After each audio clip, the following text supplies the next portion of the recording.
Daniela, we live in Copperhead country. According to one local doctor, he says snake bites happen most frequently in July. This month alone, he has seen patients in the hospital almost daily with bites.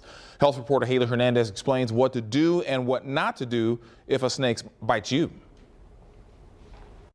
Dr. Spencer Green, a well-known toxicologist in our area, says we are doing a lot of things wrong when it comes to snake bites. And there are several kinds of snakes that he says account for bites in our area. I'm with Jill. This is a non-venomous snake here at the Arboretum. She looks similar to coral snakes, which is on the list of bites that need to be treated at a hospital. We never, ever, ever want you to bring a snake, dead or alive, to the hospital. Dr. Spencer Green says the HCA Kingwood Hospital is one of the busiest in the country for treating snake bites. He says especially on dry days, there's a lot. 36 so far this summer. Copperheads account for like 85% of what I see here. Cottonmouths account for like 14%, and coral snakes and rattlesnakes make up the other 1%. He calls our area Copperhead country, but there's one key takeaway. You don't have to know the species if you're bitten. We have 4 types of snakes here in Southeast Texas.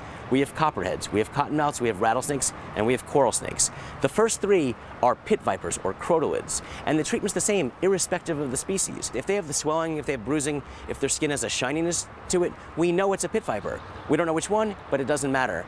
The antivenoms we have to treat our native pit vipers can be used for any species. You also don't need to ice, at least not prolonged ice, which damages tissue. You don't need a tourniquet or a wrap, but you do need to remove tight clothing and elevate, according to Green. I find I have the most success if I elevate right away. Keep it high, keep it straight. Don't bend the elbow, don't bend the knee. It's the first thing we do when they get to the hospital. And there's no question, in hospital we elevate 100% of the time. Dr. Green says if you do suffer a bite, it needs to get checked out at the hospital, even if you don't have any symptoms. He says most hospitals around here have anti-venom, and he actually thinks they should give it more aggressively. It is expensive, but snakes have the potential of hurting your long-term health, so he says it's worth it to pay for the anti-venom.